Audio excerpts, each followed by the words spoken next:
In a small corner of a busy city market, where the scent of roasted coffee blended with the noise of passing trains, a young man named Muriel sat quietly every day. He had a small easel, a few worn-out pencils, and a hand-painted sign that read, "I'm an artist trying to buy colors for my dream." Muriel had lost his parents early. He lived in a tiny apartment near the train tracks, surviving on instant noodles and hope.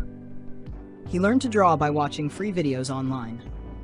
What he dreamed of most was simple: to create art that touched people's hearts.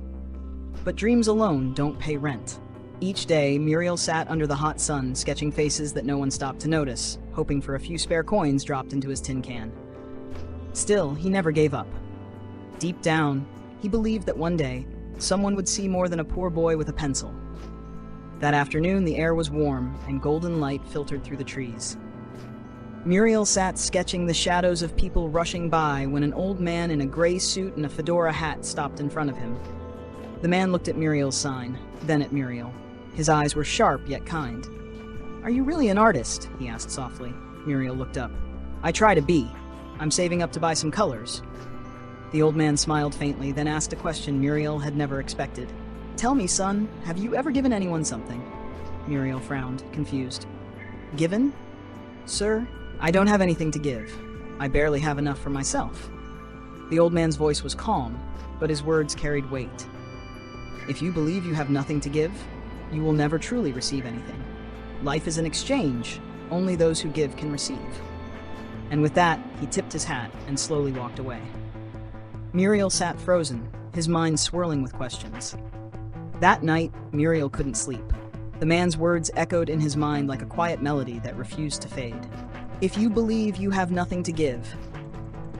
He looked around his dimly lit room, the cracked walls, the broken lamp, the sketches scattered on the floor. "What could I possibly give?" he whispered to himself. Then his eyes landed on a small drawing pinned to the wall, a portrait he had once made for a little girl in his building. He remembered how her face had lit up when she saw it.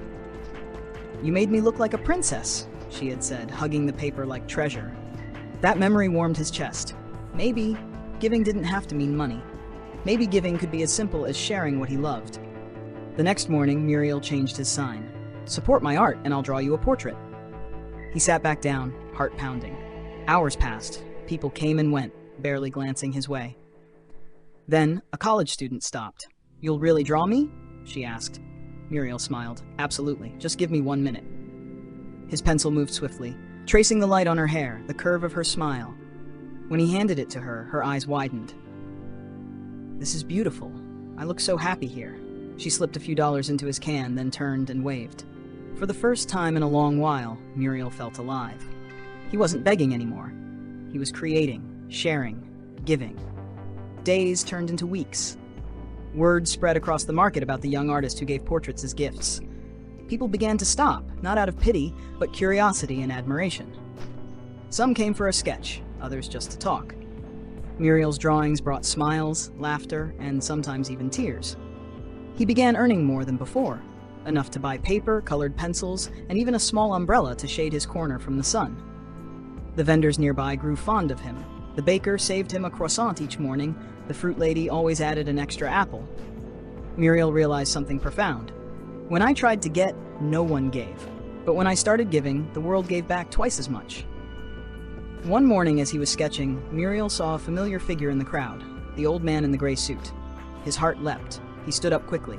"Sir, it's you," the old man smiled. "So you're still here, artist?" Muriel nodded proudly. "Yes, sir, but I'm no longer asking for help. Now I give smiles, one sketch at a time." He handed the man a small portrait, a simple drawing of the old man's face, gentle and wise. "I made this for you, because you changed my life." The old man looked at it quietly, eyes glistening. Then he said softly, "No, son, you changed your life. I only reminded you that you could."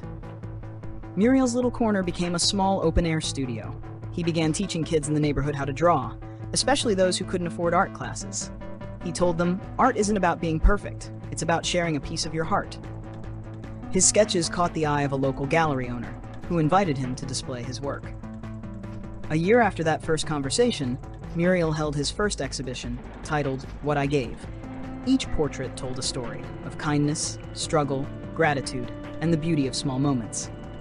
During the opening night among the crowd, Muriel saw the same old man. The man smiled, nodding as if to say, "I told you so." Muriel walked over and said, his voice trembling, "If it weren't for you, I'd still be begging on the streets." The old man chuckled softly. "You were never a beggar, Muriel. You were always an artist. You just needed to see yourself the way the world now does." That night, as the lights dimmed in the gallery, Muriel stood by the window, watching the city glow. He thought of the first day he met the old man, the days he went hungry, and the faces of everyone he'd drawn. He picked up a pencil and wrote one final note under his last sketch. "When I believed I had nothing to give, I received nothing. But when I began to give, my whole world changed." Muriel smiled, the same gentle smile that once belonged to a boy with a dream and a handful of pencils. Because now, he understood the truth. Life doesn't change when you earn more. It changes when you think differently, when you start giving before receiving. And so, beneath the soft glow of the streetlights, Muriel, once a poor street artist, continued to draw. Not for money, not for fame, but for something far more beautiful. To remind people that even the smallest act of giving can change a life, starting with your own.